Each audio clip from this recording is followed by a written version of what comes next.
welcome to another DorkLair action figure review. Today I'm taking a look at the Mythic Legions Adalric from the Necronominus wave. As collectors have been getting this figure in hand, I've been hearing more and more that this is the sleeper hit of the wave. And I would have to agree. I'd say that not a lot of people were talking about Adalric during that reveal, during the pre-orders. I think that there's always going to be a character that gets overlooked, or during a pre-order that's that big, when you have 11 figures, something's just not going to get the spotlight.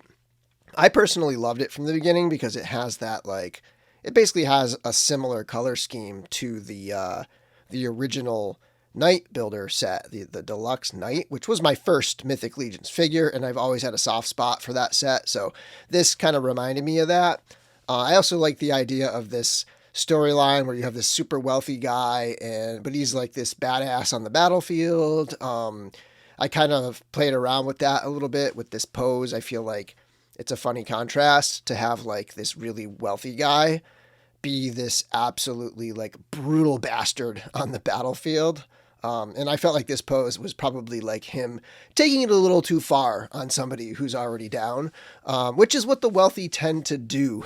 So a little social commentary there with my posing. Anyway, this figure rocks. It's on that new body. It is just a stellar release. It's got some cool, interesting little differences from the other Knights.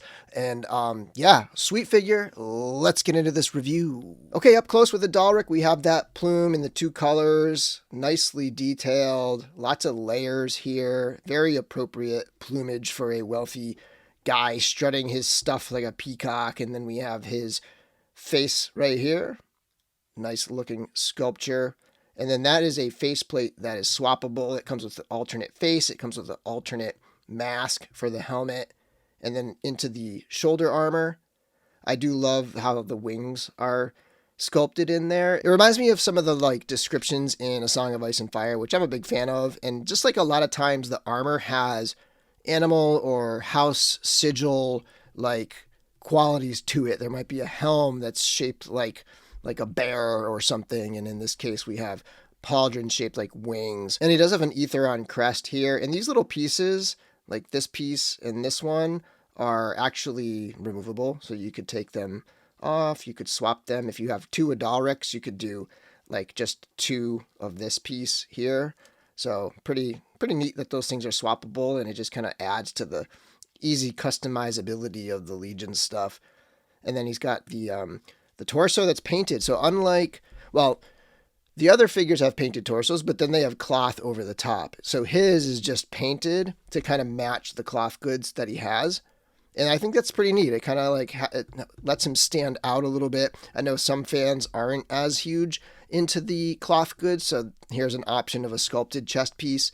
And, I guess the other ones also have sculpted chest pieces, and they can just take the cloth goods off if they want. But yeah, pretty cool stuff here. At its core, this is a Valiant Knight body. We've got some additional pieces, like this elbow guard here is a little bit different. And then you've got the belt here that we've seen. This goes pretty far back. I think the Red Shield Soldier maybe had it first, and we've seen a lot of the other Knights with it, but a fun little paint difference with painting this gold right here and not there. It just kind of changes the shape and makes it look a little bit different.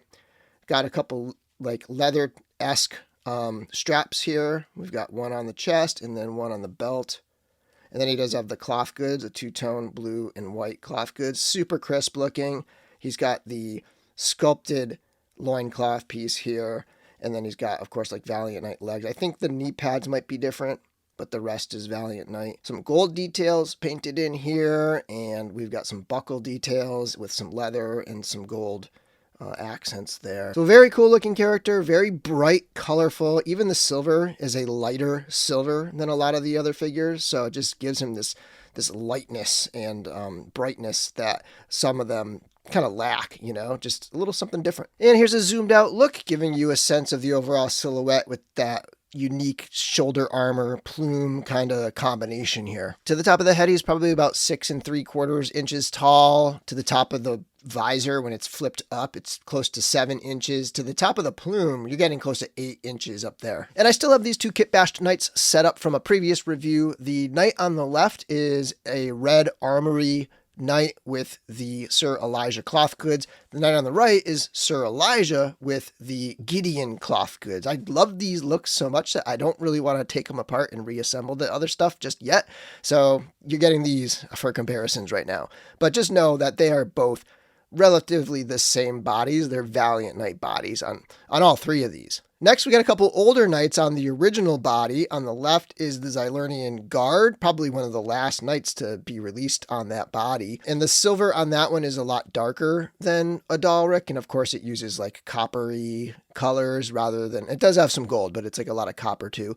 And then on the right is my heavy knight build, which is very basic. It's just the Vorthog torso on the Templar body, that Templar with the like the extra gold accents. And that silver is much closer to Adalric. In fact, it might be pretty much the same. It just feels a little more like metallic and shiny than Adalric. Adalric feels a little smoother and maybe like a little more satiny or something. A couple figures also from the wave, some bad guys. On the left is Necronominus himself and Maxilius on the right. Next, a couple 2.0s. On the left is a kit bashed goblin. On the right is an elf with a head swap. A couple of figures from Frazetta Girls, the Fire and Ice Tigra and Dark Wolf, looking pretty good next to Adalric. Some fellow independent lines. On the left is Komoa of the Isles from Savage Crucible. On the right is Tiberius from Animal Warriors of the Kingdom. Last but not least, we've got a Mezco and a NECA. On the left is Mezco King Conan with some custom pants from C. Jessam. On the right is Elkhorn from the NECA Dungeons and Dragons line. Okay, let's get into accessories here, and let's start with the head. So the plume is removable. I do wish it had come with an alternate helmet topper, but you could take one from another figure. I have a random spike laying around, and you could stick that in there. It's a little tight here, but you can totally put a spike on that helm if you want, or some other type of topper that you could totally mix and match those things. And then the mask has a visor that swings up, and then you can remove this front part of the helmet, and then you have the face that pegs in with these two peg holes here. And there's an alternate head sculpt that comes with a different visor, and then it's got a different face in there. So it's got the skull. So the storyline is that when the soldiers die on the battlefield, they are raised back up by Necronominus. And this is kind of neat. You can see that the skull has the same wound as the helmet. So nice little attention to detail there, but they are interchangeable. So you could swap that onto the other helmet. The helmets, I believe, are pretty much identical.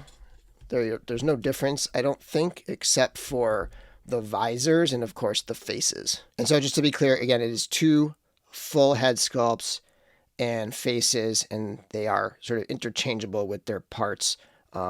And then there's only one plume. So if you wanted to, have two full heads, you maybe just leave it empty or find another topper to put in there. He does have this shield here with gold banding, and it's got that same kind of color pattern, and brings in the purple even into the middle there.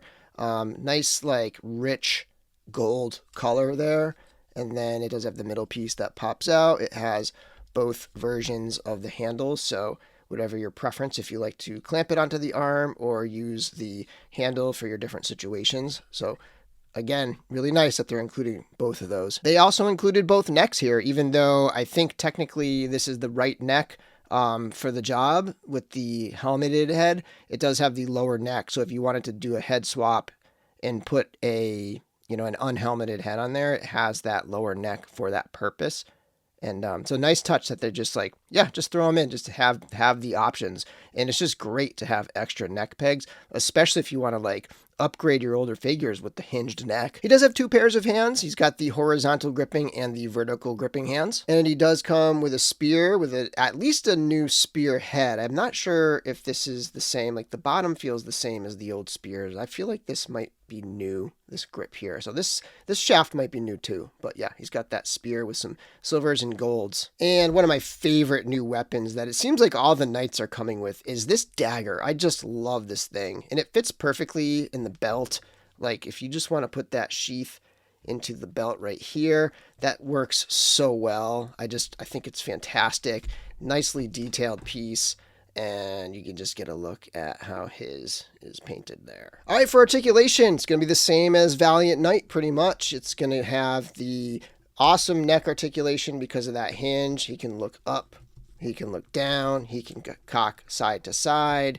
Just a lot of great range. And of course that visor's articulated there. Shoulder armor can swing up and down, which allows the arm to come up to about here. You can bring the arm all the way around on that swivel. Elbows come to past 90 degrees, nice tight articulation up there in the elbows. And then they do twist above the elbow. You have a gauntlet swivel. You have a twist at the wrist, and then you have a hinge at the wrist. Also comes with a pair of vertically hinged hands. The torso has a lot of great range because it's like a slimmer torso, so you can move it around a ton. Can get a lot of fun poses with this guy. You can kick the leg all the way up, back quite a bit, out into the splits, twists at the top of the thigh. You can bend the knee up past 90 degrees, twist below the knee. You have a hinge at the ankle, a rocker at the ankle, and a twist at the ankle. Okay, one quick pop and swap here. I took the pauldrons from Adalric, and I even opened up a second Adalric so that I could grab the circle piece for the shoulder armor. And this looks pretty good. I mean, I'm very happy with how this looks right here.